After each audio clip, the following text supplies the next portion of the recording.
I am a filmmaker. I'm a found footage fan and curator/critic. I'm a filmmaker, entrepreneur, director, podcaster. I don't know exactly what I contribute to the horror community per se, other than chaos and a general bizarre perspective on horror movies. I run a YouTube channel which is called A&B Horror Movies. I am a veteran independent filmmaker, writer, producer, director, editor. Digging up weird things that nobody's heard of before. Pretty much do it all. And hopefully someone enjoys it. Co-host on People Under the Scares podcast with my co-host Michael Anthony. I also have a YouTube channel. I'm an editor, a writer, I do some podcasting. I am a production and casting assistant. I am the creator and host of Terrorific, a horror film podcast. I have a YouTube channel, Sean's Horror Corner. I interview horror celebrities, filmmakers, and do movie reviews. That's just a little bit about me.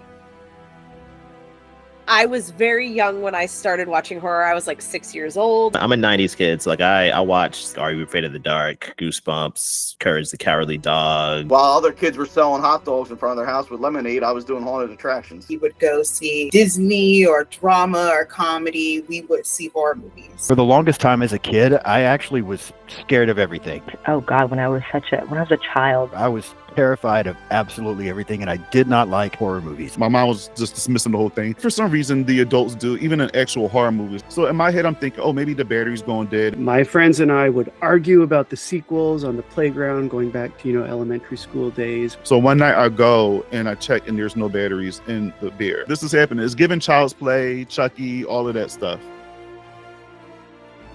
It became my number one movie in the world for me. Anything I'm even remotely afraid of is in that book. It's my favorite of the Universal monsters, with Frankenstein being second. It really rewrites what you think a movie in general is and can be. So if I can mix the two, horror and psychological, together, it's the perfect blend, I think. It doesn't take itself too seriously, and I think people appreciate that. I love the idea of found footage filmmaking, or I call it in-world camera filmmaking. Billy Zane is, I would say, one of my awakenings as a kid when I watched it.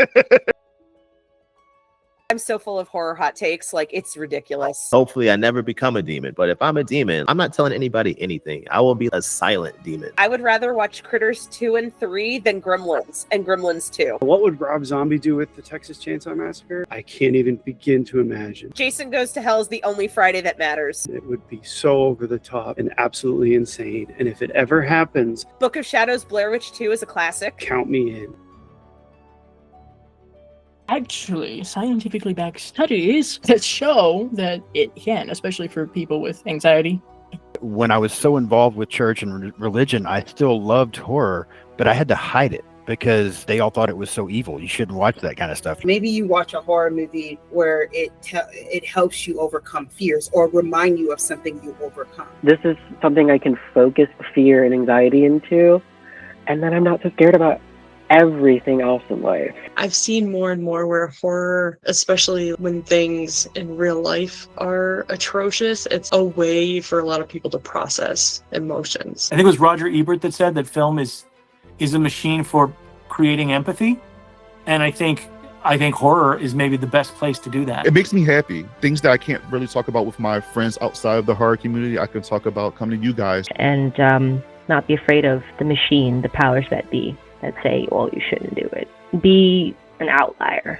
Yeah, you got to take on aspects of your fear to overcome the fear. I think that's what horror can teach us. But yeah, it's just the horror community in general is so great. It's like a family. And like I said, it's the first time. I'm 53 years old.